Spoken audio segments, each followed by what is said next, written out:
Hello, this is Scott from Sierra Communications, and today I'm going to show you how to hook up your internet phone to your existing data connection.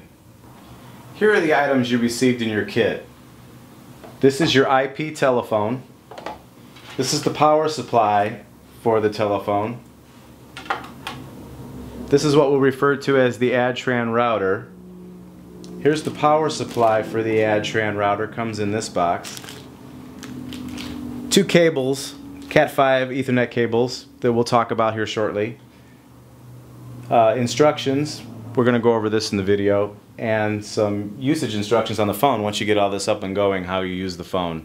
We're going to cover a lot of that in the training session on the 19th. The first thing we'll cover is the Adtran router. Just like in the picture on the back, you can see the connections. The power goes into that location there. It takes a little, there's a right way to get it in and there's the wrong way to get it in, and it takes you a few tries, but eventually you find the right way to get it in. Second thing you want to do is take the yellow cable, plug it into this side here. The other side of this cable will plug into your DSL modem or your cable modem.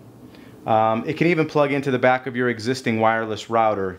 Anywhere where you have an open data connection, you can plug it in. In fact, if you have your house wired for data and you have jacks in the wall for an internet connection, or you have your computers plugged in, you can actually even plug that into the wall. So anywhere where you can get access to your data is fine. A live internet connection, and we're ready to go. The easier way to get to the connections back here is to force this down and then it collapses. So when you have your phone, there's different steps you can use in elevation, but when you get to the very top step, if you give it just a little force forward, that releases it down again, and that gives you easier access to the connections at the bottom. Notice that I'm holding on to the handset when I do that too, so it doesn't drop and break. So in the back of the phone, you'll plug the power for the phone right in that side, and then you'll take the longer of the two cables. This is a 25-foot cable. I provided you with that so you could have room to, take this phone and set it across, at a desk that's further away from the Adtran router. And you plug it into the left connection. There's two connections at the bottom of the phone. One says LAN, L-A-N. The other on the right says PC. But you plug it into the left connection. The other side of the longer cable that you plugged into the phone, on one end you plug into the back of the Adtran router. There's 4 positions back here, 1, 2, 3, and 4. It really doesn't matter which one you plug it into, but for the purpose of this video, let's just go ahead and plug it into port number 1.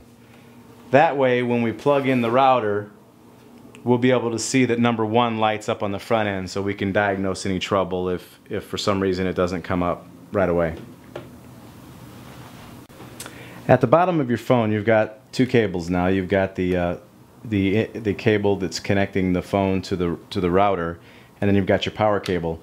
But if you set that on your desk right now, it would be kind of lopsided. So what you do is you undo this plastic clip here, and you feed both cables through the openings there, and there's a little feed there. You can push the cable in and then push the power cable this way, and you can feed them into the teeth, and then it takes a little bit of negotiating, but you can get that clip closed again, and now you have a firm surface to set your phone on your desk. In the back of the router here, on the right is the on-off switch. When the switch is to the right, there's a 0, which means off. When you flip it to the left, there's a 1, which means on. When you first plug your router in, it's going to blink a lot. You've got 4 little LEDs here on the left, and then you've got the 1, 2, 3, 4 here on the right. The first one here that has a number 1 next to it, you may not be able to see it, but that's where we plug the phone in. So that should be lit almost immediately in a solid green. It may flicker every now and then, but in general it should be solid green. On the of the 4 on the left here, this one will start out and change a couple colors on you, and then this second one may light up a little bit, turn red, whatnot, but in the end these 4 on the left will be green and that one will be green, and then you know you've established a connection. After you plug in all the cables and plug in the power cord, it could take up to 5, maybe in some cases 10 minutes for the phone to come alive. Now here you can see this only took about 2 or 3 minutes. The 4 lights on the left turn green, and the one where we have the phone plugged in is green. And you can see here that the phone has now lit up and is showing you the date and the time, and is actually ready to go. If you hit this speakerphone button, you can get dial tone. We'll go over more information in the training on the 19th, but that's the general setup.